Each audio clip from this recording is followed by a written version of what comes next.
and again welcome back to my channel আর আমি Ananya. Good morning from Purulia. তো আজকে হচ্ছে ডে 2, সকাল সকাল উঠে রেডি হয়ে ব্রেকফাস্ট ডান। এবার আমরা বেরোবো ঘুরতে। ব্রেকফাস্টে ছিল লুচি আর ঘুগনির তরকারি। তো এবার কোথায় কোথায় ঘুরি, তো চলো তোমরা আমার সাথে, চলো লেটস গো।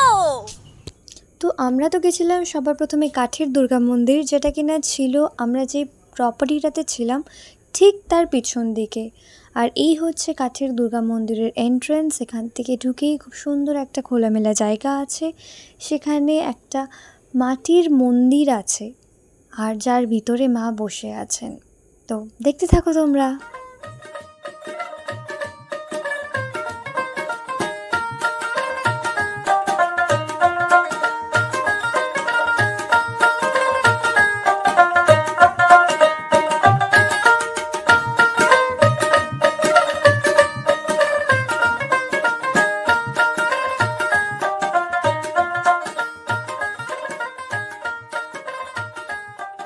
তো কাঠের দুর্গা মন্দির দেখে বেরিয়ে তো আমরা চলে গেছিলাম একটা রাম মন্দিরে।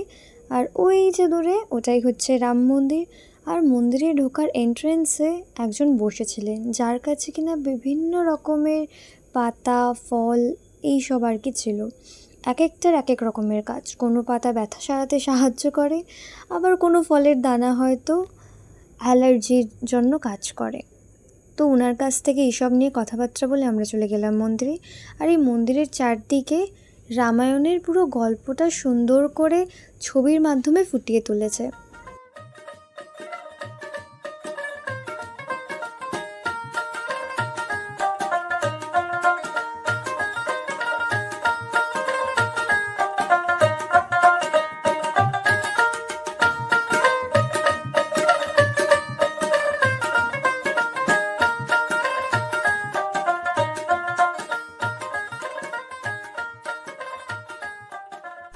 আফটার রাম মন্দির আমাদের নেক্সট ডেস্টিনেশন মার্বেল লেক।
আর মার্বেল লেকে গরমের মধ্যে রোদের মধ্যে ঘুরে ঘুরে তো প্রচণ্ড ডিহাইড্রেট হয়ে গেছিলাম।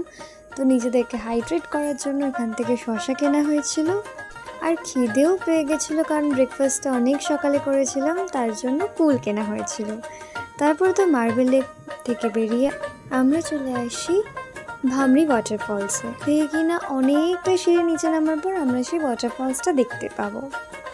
তো হাফ যাওয়ার পর তো এখানে খুব সুন্দর একটা জায়গা খুঁজে পাওয়া গেল। এখানে বেশ কিছুক্ষণ জিরিয়ে তারপর আমরা চলে গেলাম একদম নিচে। আমাদের নামতে নিচে অনেকক্ষণ সময় লেগেছিল, তাও 15-20 মিনিট তো হবে।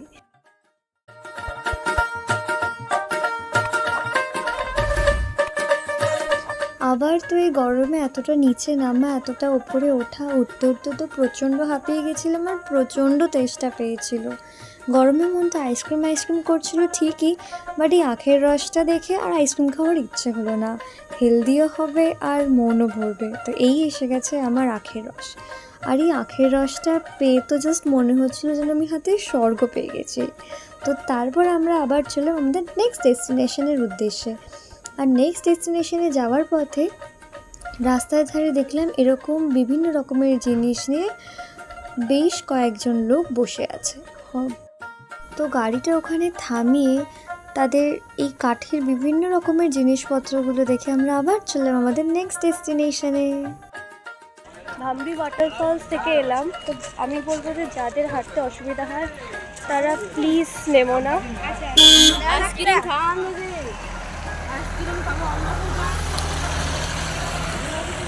আর আমরা এখন যাচ্ছি হচ্ছে তুর্গ ড্যাম। ওয়াটারফলসটা ওপর থেকে দেখেছি, নামার ইচ্ছে হয়নি কারণ অনেকটা নামা অনেকটা ওঠা রোদের মধ্যে। তো আমরা এখন যাচ্ছি তুর্গ ড্যাম।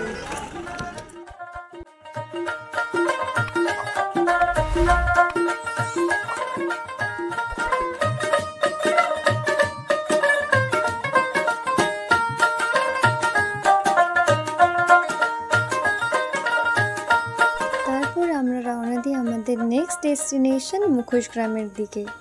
আর মুখোশগ্রামে যাওয়ার পথে বসন্তের এই সুন্দর সুন্দর পলাশগুলো দেখে মন ভরে যাচ্ছিল। এবছর যদিও বা পলাশ কম ফুটেছিল, তাও কিন্তু খুব সুন্দর লাগছিল।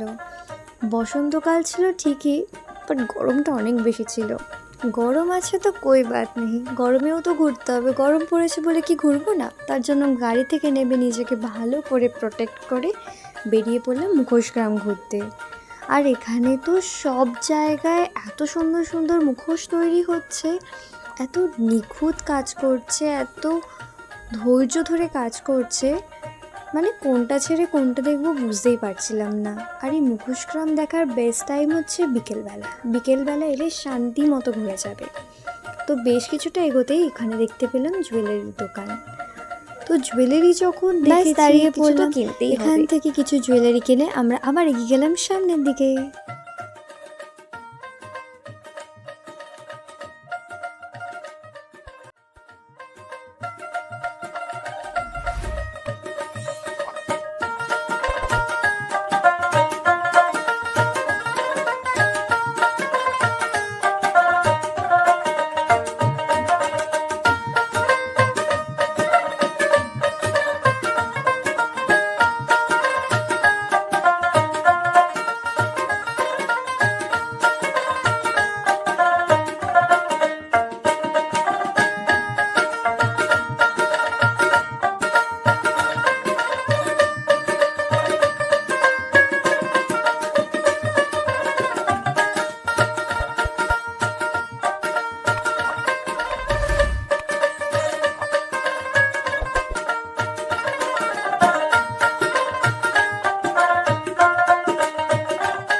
গ্রাম দেখা শেষ। দেখার বেসিক্যালি কিছুই নেই, সব জায়গাতেই সব মুখোশ করছে। এবার আমরা লাঞ্চ করতে যাব। লাঞ্চ করে মেবি আমরা স্টেশনে চলে যাব, কারণ আমাদের আজকে ঘোরা। তো মুখোশগ্রাম ঘুরে আমরা লাঞ্চ করতে চলে এলাম এই হোটেলটাতে।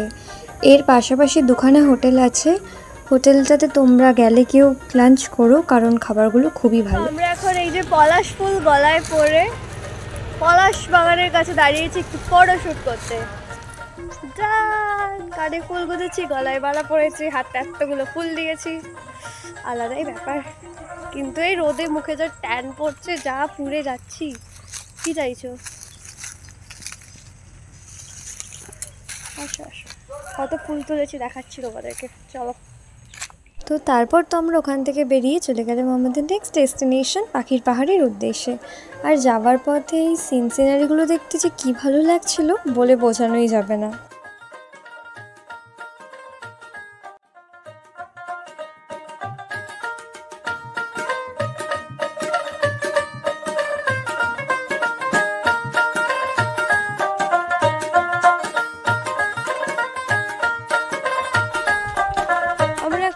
পাখি পাহাড়ে এখানে কিছু কিছু খোদাই করা, পাথরে কিছু খোদাই করা আছে, সেটাই দেখার জন্য। প্রচন্ড টায়ার্ড, মানে পুরো এক্সস্টেড হয়ে গেছি, আর পারছি না।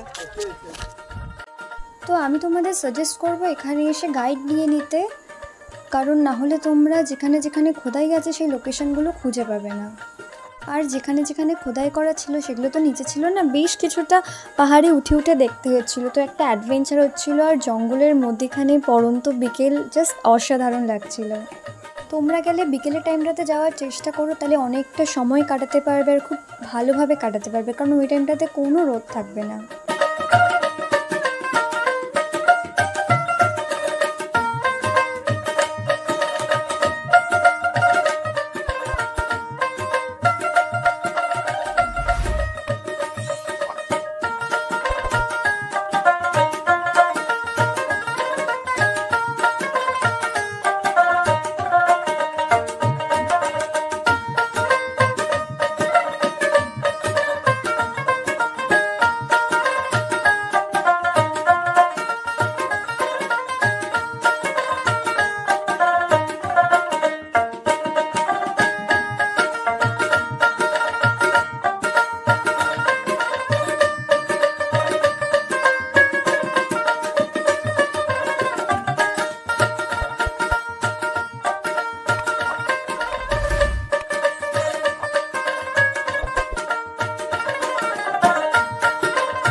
আচ্ছা, তোমাদের আরেকটা কথা বলে দিই, তোমাদের সাথে যিনি গাইড যাবেন, আমাদের সাথে যেরকমই ঠাম্মিটা গেছিলো, উনি একটা টাইম 1 ঘন্টা মতো থাকবেন।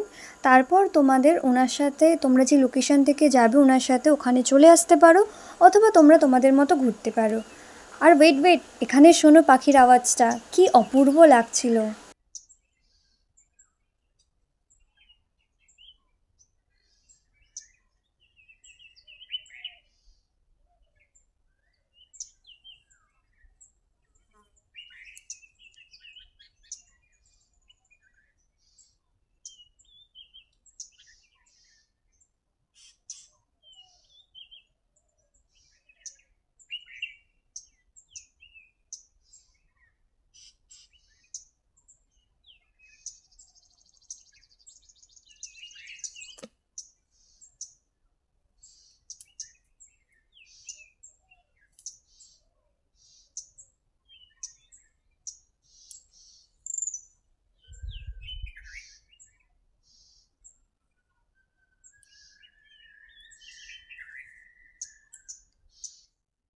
আমরা তো নিজেরা বেশ কিছুটা এক্সপ্লোর করেছিলাম, আর এই ফাঁকা জঙ্গলের মধ্যে আমরা 3জন, আর আশেপাশে কেউ নেই, দারুণ একটা ফিল আসছিল। আর ওই যে যেখানে পাখিগুলো ডাকছিল, ওটা অনেকটা উপরে, অনেকটা যেতে হবে।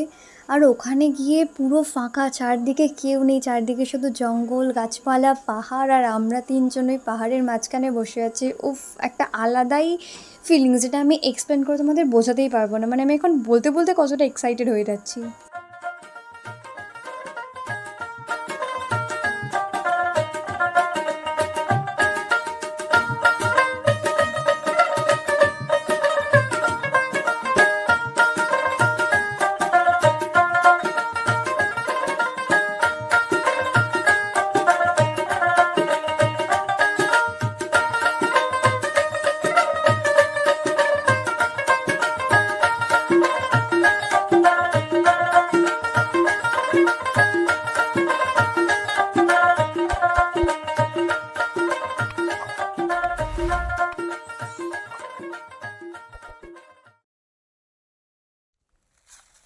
আলাদাই অ্যাডভেঞ্চার হচ্ছে, মানে বেসিক্যালি পুরুলিয়া এসেও ট্রেক হয়ে যাচ্ছে এরকম একটা ব্যাপার। আরও ওপরে যাচ্ছে, আমার আর এনার্জি নেই, মায়েরও আর এনার্জি নেই, বাট এখানে একটু টাইম স্পেন্ড করবো, খুব রিল্যাক্স লাগছে, খুব ভালো লাগছে। তো পাখি পাহাড়ের এই জঙ্গলে, এই শালবনের জঙ্গলে পুরুলিয়াতে আমি আজকের ভিডিওটা শেষ করছি। আমরা যেরমভাবে এসেছিলাম সেরমভাবেই সেই ট্রেনেই ফিরবো। আমরা চক্রধরপুর এক্সপ্রেসে ফিরেছিলাম, চক্রধরপুর এক্সপ্রেসেই ফিরবো। তো আমার এই ভিডিওটা যদি তোমাদের ভালো লেগে থাকে তো জানো তোমরা কি করতে হবে, ভিডিওটা like, share, comment and subscribe my channel. তো চলো বাই বাই, দেখা হচ্ছে নেক্সট ভিডিওতে, বাই।